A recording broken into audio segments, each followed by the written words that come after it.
I'm Dr. Armand Dorian, the Chief Medical Officer of USC Verdugo Hills Hospital, also an ER physician trained in trauma. We're here to talk about the video game Red Dead Redemption 2, specifically about the traumatic events in the video game. We also want to break down what would happen to the individual in the late 1800s, where the video game is depicted, versus what would happen to somebody now with modern medicine technology.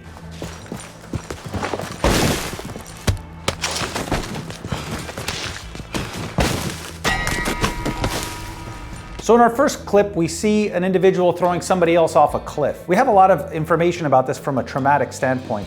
There's a thing called LD50, which is a height or distance where if you were to fall off of, you have a 50% chance of surviving. And that's basically about 40 to 50 feet. So that's around 4 to 5 stories. So if you fall from a 4 or 5 story building, the chances of you living after hitting the ground is about 50%. That's not to take into account the fact that you may be paralyzed, may never be able to get out of a bed from that point further. The treatment for somebody who would have a traumatic fall in the late 1800s would basically be supportive.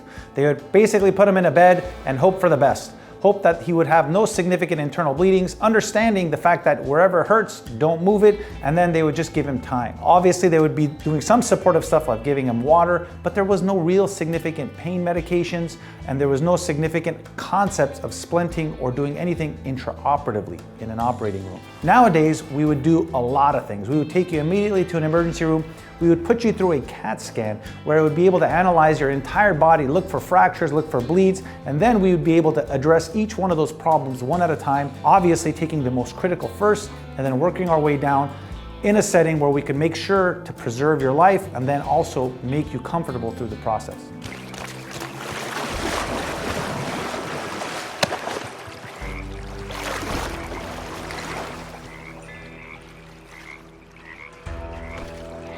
In this next clip, we see somebody who's actually tied together and thrown into a river to drown and die. Well, in the 1800s, drowned dead is the same as in the 20th century or 21st century, drowned and dead. There's no saving this person. We have a lot of information about drowning injuries. There's really two types of ways people drown. One is called a dry drown, one's called a wet drown. A dry drown is when your larynx actually spasms, and because it spasms, trying to stave off any water getting into your lungs, you actually choke yourself to death. The second is when actually water enters into your lungs and you flood the area that's supposed to be used for air to get oxygen with water, and then you die from that. Both are traumatic, both are disastrous, both can be recovered if the person is brought to an emergency department in the appropriate amount of time. You got 5 minutes until you can't get blood to the brain, and then you're brain dead. If you consider the 1800s, actually if you consider the 21st century, if you're in the middle of nowhere in a river, tied up, thrown in a riverbank to drown, I can guarantee you you're not going to come out alive, because we're talking minutes for your survival. So consider this person dead. The most graphic part is the manner in which he was killed.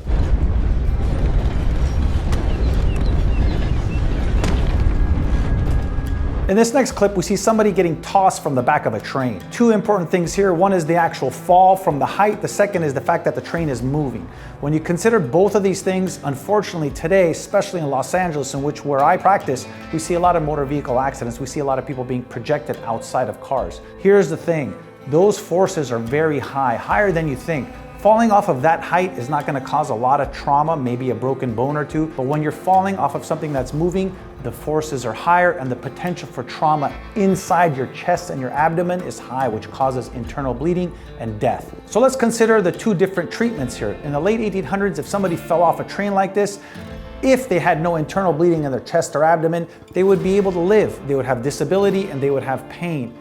Today, if somebody came like that to the hospital and they did have bleeding, we'd be able to resolve it. If they had fractures, we'd be able to splint it, and within 6 weeks, we'd get them back to where they once were.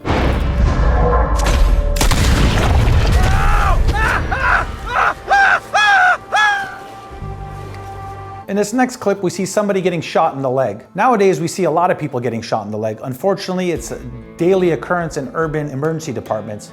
Getting shot in the leg is not a life-threatening injury. However, in this clip, the shot actually blows the person's leg off and it's like an amputation. Even amputations are salvageable if you know what to do.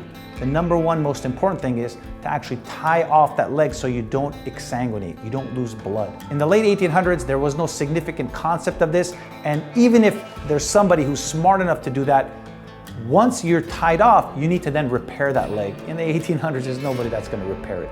Nowadays, this is salvageable. This is something we can take care of you. And with bioprosthetics that we have today, this guy could be actually walking very shortly with a bioprosthetic. If he has appropriate gear on, you may not even know that he's missing a limb. Get away from me!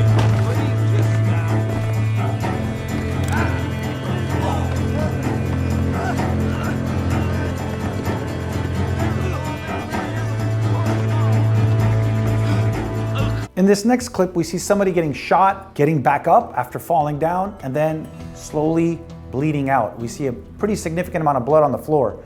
That's actually pretty realistic. You have 5 liters of blood in your body, and a lot of times when you get shot, the actual bullet's not what kills you. Actually, most of the time it's not that. Most of the time it's the fact that you lose blood. Having said that, sometimes the blood is in your chest and your belly, you don't see it. Sometimes it's on the floor. So that's a good indication of what type of bleed you have and the potential for death. When you see a lot of blood on the floor, obviously the chance of death is extremely higher. Why is this guy able to get up? It's very common. When you get shot, your heart rate goes up, your blood pressure goes up. It's a fight or flight response. The body is built to try to get away from that angry bear. So as soon as you get shot, you're able to get up, run away. You probably don't even feel the fact that you're shot. But very short thereafter, the blood starts seeping away out of your body. The blood's not going to your brain. You start getting weak, tired, you lose consciousness, you fall, you die. So if you actually see the time in which this person dies, that's the key with regards to treatment. In the 1800s, that guy had about 30 seconds, maybe a minute to live or a chance to survive. No one's gonna be able to save him in the 1800s. Even nowadays, the only chance that guy would have, and I'm telling you it's a minimal chance, is if he was shot in the emergency department. So that type of a bullet wound, almost always, 99.9% of the time, regardless of what century you were shot in, you're gonna die. Doctors in the 1800s had limited ability to do things. They had the same desire to help, they had the same heart and need to try to help people who were in traumatic events or who were sick, but they just didn't have the tools. Nowadays, we have a lot more tools, a lot better ways of actually helping and saving lives.